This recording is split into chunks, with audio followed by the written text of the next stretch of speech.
नमस्कार। आज हम एक ऐसी कहानी पर बात करने वाले हैं जो कई गंभीर सवाल खड़े करती है। रंजन पाठक की कहानी।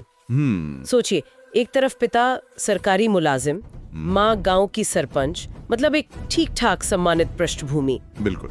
और दूसरी तरफ वही लड़का 12वीं में फेल होता है और सिर्फ 19 साल की उम्र में अपराध की दुनिया में पहुंच जाता है, गैंगस्टर कहलाता है। हाँ, ये विरोधाभास ही सबसे पहले ध्यान खींचता है। आखिर ऐसा कैसे हुआ? देखिए, हमें जो भी जानकारी मिली है अखबारों से, दूसरे स्रोतों से, वो इसी सवाल के आसपास घूमती है। सही। तो आज हमारी कोशिश यही रहेगी कि इन स्रोतों के आधार पर उन वजहों को, उन हालातों को थोड़ा समझें जिन्होंने रंजन को इस रास्ते पर शायद धकेला होगा। बिल्कुल।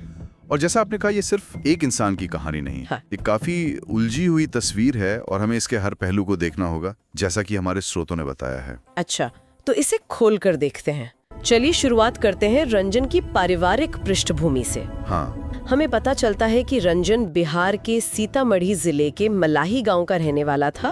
पिता मनोज पाठक सरकारी नौकरी में, माँ विमला देवी गांव की सरपंच। अब ये कोई मामूली बात नहीं है। गांव के स्तर पर तो ये एक ताकतवर और इज्जतदार परिवार माना जाएगा। बिल्कुल, सरपंच होना अपने आप में एक बड़ी जिम्मेदारी है। और घर में रंजन सबसे बड़ा बेटा था। उसकी 5 बहनें और एक छोटा भाई भी, मतलब एक भरा पूरा परिवार। यहीं पर, जैसा मैंने कहा, पहला विरोधाभास सामने आता है। हाँ। एक तरफ ये सामाजिक रसूख, जिम्मेदारियों वाला पद, सरपंच का परिवार। हाँ। दूसरी तरफ, जैसा आपने बताया, रंजन का पढ़ाई में मन नहीं लगना और फिर 12वीं में फेल हो जाना। स्रोत यही बताते हैं कि उसमें पढ़ने की प्रेरणा थोड़ी कम थी। अब सवाल उठता है, क्यों? क्या ये सिर्फ अकादमिक कमजोरी थी, या ये उस पृष्ठभूमि से जो उम्मीदें होती हैं उनका बोझ था जिसे वो उठा नहीं पा रहा था, या शायद उठाना ही नहीं चाहता था? ये एक दिलचस्प नुक्ता है। हो सकता है बाहर से जो सम्मानजनक तस्वीर दिख रही थी, घर के अंदर की हकीकत कुछ और हो। मुमकिन है। या शायद रंजन का मिजाज ही पारंपरिक पढ़ाई लिखाई से बिल्कुल अलग था। स्रोत इस पर ज्यादा तो नहीं बताते कि उसकी अंदरूनी कश्मकश क्या थी, लेकिन ये साफ है कि स्कूल में फेल होना उसकी कहानी का एक अहम शुरुआती बिंदु है। हाँ, और ये विफलता सिर्फ मार्कशीट पर नंबरों की बात नहीं होती है। सही। खासकर ग्रामीण परिवेश में, जहाँ शायद आगे बढ़ने के मौके वैसे भी कम हों, 12वीं फेल होने का मतलब भविष्य के कई दरवाजे बंद हो जाना भी हो सकता है। हाँ, आत्मविश्वास पर चोट लगती है। बिल्कुल, आत्मविश्वास पर चोट लगती है और शायद उसे लगने लगा हो कि भाई सीधे रास्ते से तो उसके लिए कुछ खास नहीं होने वाला। ये सिर्फ एक अनुमान है, लेकिन शैक्षिक विफलता अक्सर युवाओं में एक अलगाव, एक निराशा की भावना पैदा कर सकती है, खासकर तब जब परिवार की सामाजिक हैसियत ऊंची हो और उम्मीदें ज्यादा।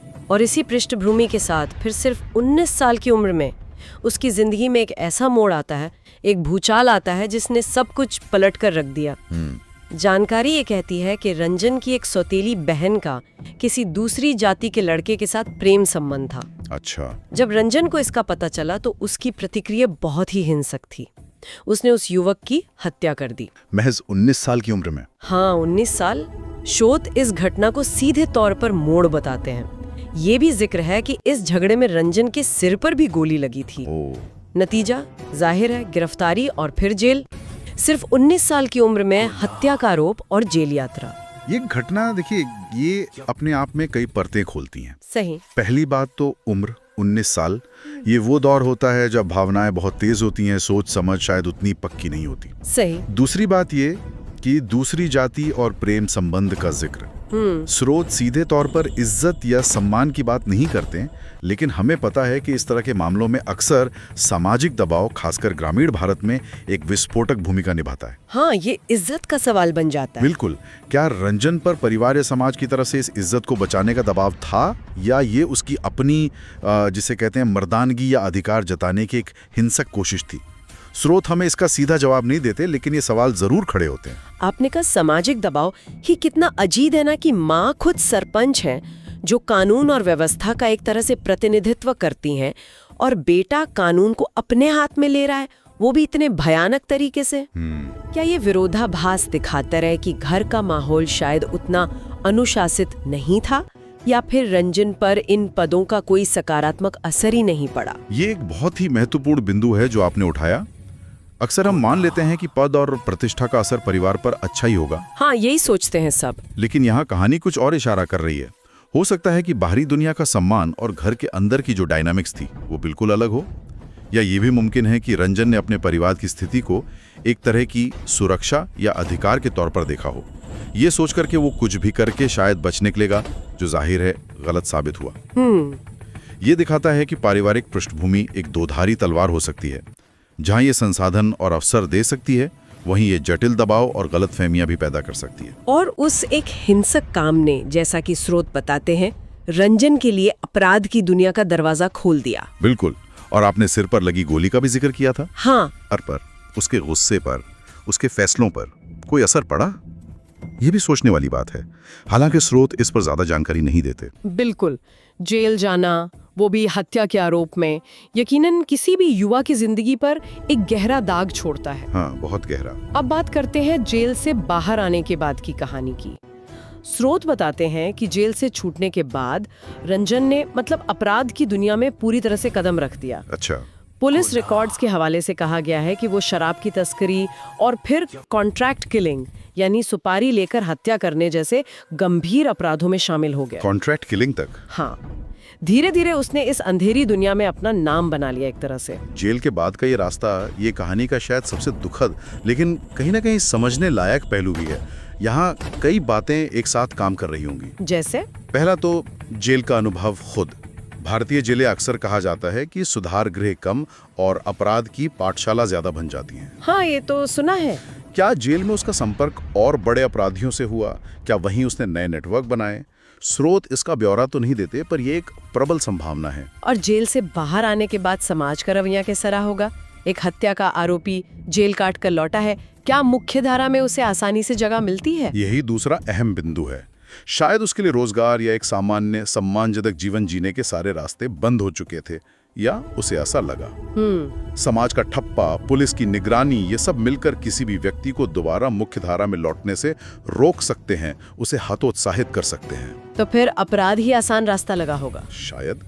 ऐसे में अपराध की दुनिया शायद उसे ज्यादा स्वागत करती हुई लगी हो, जहां उसका अतीत एक दाग नहीं बल्कि एक तरह की क्वालिफिकेशन बन गया हो। ओह, के लिए अपराध का रास्ता ज्यादा आकर्षक लग सकता है। खासकर कॉन्ट्रैक्ट किलिंग जैसे अपराध बताते हैं कि वो अब सिर्फ पैसों के लिए किसी की जान लेने को तैयार था। ये एक खतरनाक मानसिक बदलाव का संकेत है। तो अगर हम इन सब कड़ियों को जोड़ने की कोशिश करें, जैसा हमारे स्रोत बताते हैं, पहले तो पढ़ाई में नाकामी और शायद सिस्टम से एक तरह का मोह भंग, फिर परिवार की सामाजिक हैसियत के विरोधाभास और शायद उससे पैदा हुआ दबाव या विद्रोह, मुमकिन है। फिर वो निर्णायक मोड़, वो प्रेम संबंध पर हिंसक प्रतिक्रिया और हत्या, जिसने उसे कानून का अपराधी बना दिया और शायद हिंसा के प्रति उसकी झिझक भी खत्म कर दी।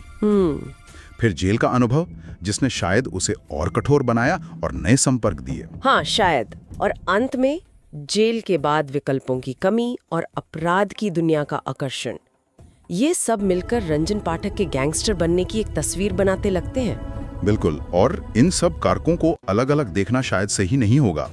ये सब एक दूसरे से जुड़े हुए हैं, एक दूसरे को ताकत देते हुए लगते हैं। कैसे? जैसे शैक्षिक विफलता ने शायद उसे पहले ही हाशिए पर धकेल दिया हो, जिससे वो उन सामाजिक बंधनों को मानने के लिए कम तैयार था जिन्होंने उसे हत्या करने से रोका होता। पारिवारिक पृष्ठभूमि का दबाव शायद उस हत्या के पीछे एक कारण रहा हो। हाँ, ये हो सकता है। हत्या और जेल ने उसे मुख्य धारा से पूरी तरह काट दिया और बाहर आने पर अपराध ही एकमात्र करियर विकल्प नजर आया हो शायद। यहाँ ये दोहराना बहुत जरूरी है कि ये विश्लेषण रंजन के कामों को सही ठहराने की कोशिश बिल्कुल भी नहीं है। हत्या एक जघन्य अपराध है, इसमें कोई शक नहीं। बिल्कुल नहीं। लेकिन अगर हम सिर्फ ये तो बुरा आदमी था कहकर रुक जाएंगे, तो हम उन परिस्थितियों को समझने से चूक जाएंगे जो ऐसे बुरे आदमी बनाती हैं या बनाने में मदद करती हैं। स्रोत भी यही इशारा करते हैं कि मुद्दे को सिर्फ व्यक्ति की खराबी तक सीमित नहीं रखा जा सकता। सही बात है। इसके पीछे गहरे सामाजिक, आर्थिक, मनोवैज्ञानिक और अवसर संबंधी कारण होते हैं, जिन्हें नजरअंदाज करना खतरनाक हो सकता है। ये वाकई सोचने पर मजबूर करता है। तो इस पूरी कहानी से, इस विश्लेषण से हम क्या सबक ले सकते हैं? क्या कुछ बड़े मुद्दे हैं जिन पर ध्यान देने की जरूरत है, जैसा कि स्रोत इशारा करते हैं? हाँ, कई अहम सबक हैं। पहला, शिक्षा व्यवस्था को लेकर। क्या हमारी शिक्षा प्रणाली सिर्फ अकादमिक सफलता पर ही इतनी केंद्रित है? रंजन जैसे युवा जो शायद किताबी पढ़ाई में उतने अच्छे नहीं हैं, उनके लिए क्या विकल्प हैं? क्या स्कूलों में, खासकर ग्रामीण क्षेत्रों में, व्यवहारिक कौशल वोकेशनल ट्रेनिंग और सबसे महत्वपूर्ण सही करियर और भावनात्मक मार्गदर्शन उपलब्ध हैं। ये बहुत जरूरी है। अगर सिस्टम ही कुछ बच्चों को फेलियर का ठप्पा लगा देता है तो हम उन्हें सकारात्मक रास्ते पर कैसे रख पाएंगे? ये बात तो बिल्कुल सही है। और परिवार की भूमिका, हमने देखा कि कैसे एक सम्मानित परिवार का बेटा भी इस तरह भटक सकता है। यही दूसरा सबक छिपा है। परिवार की सामाजिक स्थिति या आर्थिक संपन्नता ही सब कुछ नहीं होती। युवाओं को, खासकर किशोरों और नवयुवकों को भावनात्मक समर्थन, सही मार्गदर्शन और आत्मविश्वास की जरूरत होती है। हाँ, उन्हें सुनने वाला कोई चाहिए। बिल्कुल, उन्हें ये महसूस होना चाहिए कि उनकी बात सुनी जा रही है, उनकी समस्याओं को समझा जा रहा है। रंजन के मामले में अगर उस प्रेम प्रसंग वाले संकट के समय कोई समझदार, परिपक्व हस्तक्षेप होता, कोई उसे सही गलत समझा पाता या उसे अपनी भावनाओं को नियंत्रित करने में मदद करता, तो शायद कहानी बिल्कुल अलग होती। शायद। और तीसरा सबक अवसरों से जुड़ा है। जेल से लौटने वालों के पुनर्वास के लिए हमारे पास क्या ठोस व्यवस्था है? अगर समाज और सिस्टम उन्हें दूसरा मौका देने को तैयार नहीं होंगे तो हम उन्हें जाने अनजाने वापस अपराध की दुनिया में ही धकेल रहे होंगे। तो मतलब ये सिर्फ एक व्यक्ति की कहानी नहीं, बल्कि हमारे पूरे सिस्टम की भी कहानी है। शिक्षा, परिवार, समाज, न्याय व्यवस्था, अवसर, इन सब की मिलीजुली तस्वीर है ये। बिल्कुल। संक्षेप में कहें तो रंजन पाठक की कहानी हमें दिखाती है कि कैसे एक सामान्य पृष्ठभूमि का लड़का शैक्षिक चुनौतियों, एक विनाशकारी भावनात्मक मोड़ और शायद अवसरों की कमी के एक जटिल जाल में फंसकर अपराध के गहरे दलदल में उतर सकता है। ये उन अदृश्य धागों को उजागर करती है जो किसी युवा के भविष्य को बुनते हैं या फिर उजाड़ देते हैं। और यहीं पर मैं श्रोताओं के लिए एक सवाल छोड़ना चाहूंगा।